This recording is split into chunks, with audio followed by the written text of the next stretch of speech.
नमस्कार, मैं आयुषी शर्मा आपका स्वागत करती हूं न्यूज़ कैपिटल एक्सप्रेस में। आइए नजर डालते हैं आज की कुछ खास खबरों पर।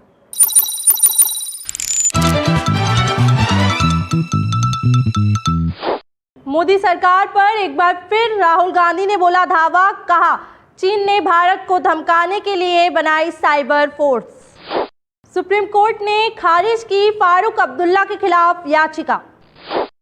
राहुल गांधी के आपातकाल को गलती मानने वाले बयान पर शिवराज सिंह चौहान का पलटवार।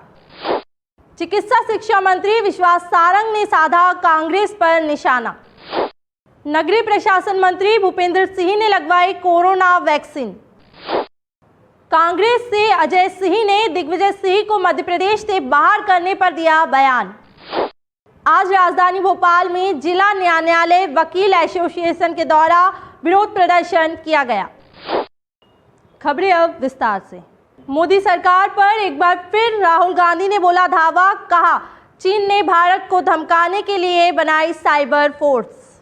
कांग्रेस सांसद राहुल गांधी लगातार मोदी और उनकी सरकार पर धावा बोलते आए हैं। चाहे किसान आंदोलन हो, बजट की बात हो या लखात की, हमेशा राहुल गांधी मोदी सरकार पर निशाना साधते हुए आए हैं। अपने ताज़ा ट्वीट में एक बार फिर उन्होंने चीन को लेकर मोदी पर करारा निशाना साधा है।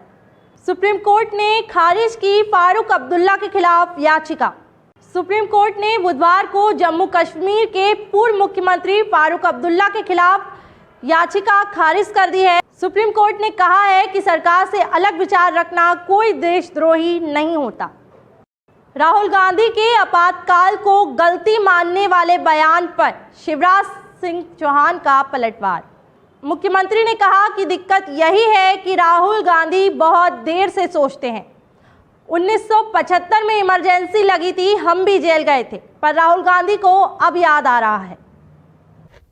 लेकिन अब वो ये भी सोच लें कि वो जो आज कह रहे हैं वो उनको कई वर्षों के बाद लगेगा कि वो गलती कर रहे थे, और तब फिर उनको गलती की माफ़ी मांगनी पड़ेगी। चाहे वो सरकार, केंद्र सरकार के बारे में कह रहे हों, प्रधानमंत्री जी के बारे में जिस ढंग की बेहूदी टिप्पणियां वो कर देते हैं, एक दिन उनको पता नहीं कब ट्यूबलाइट जलती है, कब उनको पता चलता है कि गलत था।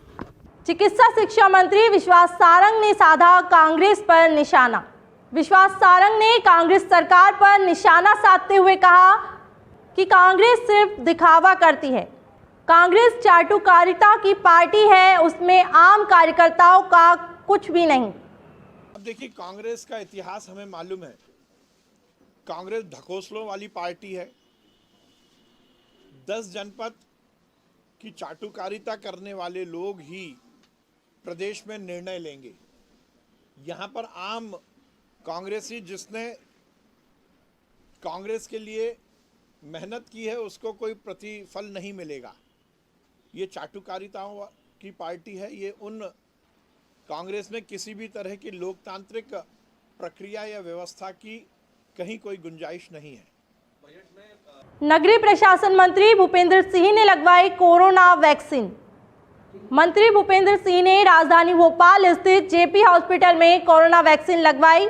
उसके बाद मंत्री ने कहा कि पीएम मोदी ने कोरोना वैक्सीन लगवाकर उन लोगों को करारा जवाब दिया है जो वैक्सीन पर सवाल उठा रहे थे। वैक्सीनेशन कराया है और बिल्कुल मैं सामान्य हूँ। किसी भी प्रकार के कोई सिम्टम्स या साइड इफ़ेक्ट्स नहीं है, और इसीलिए सभी लोगों से आग्रह करेंगे कि सभी लोग वैक्सीनेशन कराएं, जिससे कि कोरोना से वो सुरक्षित हो सके। कांग्रेस पूर्व मंत्री सज्जन सिंह वर्मा ने शिवराज सरकार पर जमकर हल्ला बोला। सज्जन सिंह वर्मा ने शिवराज सरकार पर निशाना साधते हुए कहा कि शिवराज सरकार यूज एंड थ्रो वाली पार्टी है। बीजेपी पहले उपयोग करती है फिर फेंक देती है। ऐसे कई उदाहरण भारतीय जनता पार्टी में पहले देखने को मिले हैं। Bharatiya Janata party use and throw वाली पार्टी है। उपयोग करो, शोषण करो, चूस लो और उठा के बाहर फेंक दो। बड़े बड़े उदाहरण हैं, लाल कृष्ण आडवाणी, लीलाधर, मुरली मनोहर जोशी, यशवंत सिन्हा, ऐसे कई नाम हैं जिनका उपयोग करके तानाशाहों ने, भाजपा के तानाशाहों ने उठा के बाहर फेंक दिया। कांग्रेस से अजय सिंह ने दिग्विजय सिंह को मध्य प्रदेश से बाहर करने पर दिया बयान। अजय सिंह ने दिग्विजय सिंह को मध्य प्रदेश से बाहर भेजे जाने पर उठ रहे सवाल पर सफाई पेश की और शिवराज सरकार पर निशाना साधते हुए कहा कि अगर सरकार पेट्रोल डीजल के दामों पर वेट कम कर देती तो आज शिवराज सरकार वाहवाही लूट ले जा सकती थी। नहीं, ये चयन समिति के काम 7-8 दिन का है। हम लोगों का गर्व है कि मध्य प्रदेश के एक नेता को कम से कम तमिलनाडु का चयन समिति का अध्यक्ष बनाया गया। भारतीय जनता पार्टी फजूल में उल्टे सीधे बयानबाजी करती है। आज राजधानी भोपाल में जिला न्यायालय वकील एसोसिएशन के द्वारा विरोध प्रदर्शन किया गया। वकीलों ने अन्ना नगर थाना के टीआई को सस्पेंड करने की मांग की। वह कहा कि बहुत लंबे समय से केस चल रहा है पर इस पर अभी तक कोई कार्रवाई नहीं हुई। अगर आगे कार्रवाई नहीं की जाती तो हम राजभवन का घेराव करेंगे। थाना कमला नगर के प्रभारी मिस्टर विजय सिसोदिया, उनके यहाँ 2 अपराध जो वकील साहब के चल रहे हैं 2018 से चल रहे हैं, उन्होंने आज तक कोई कार्रवाई नहीं करी। उस पर न्यायालय ने कंटेम्प्ट का नोटिस भेजा तो एक जूनियर अधिवक्ता उनके थाने में नोटिस लेके गया तो उस अधिवक्ता को उन्होंने अपमानित किया और थाने से बाहर भगा दिया। ये वकील समुदाय का अपमान है।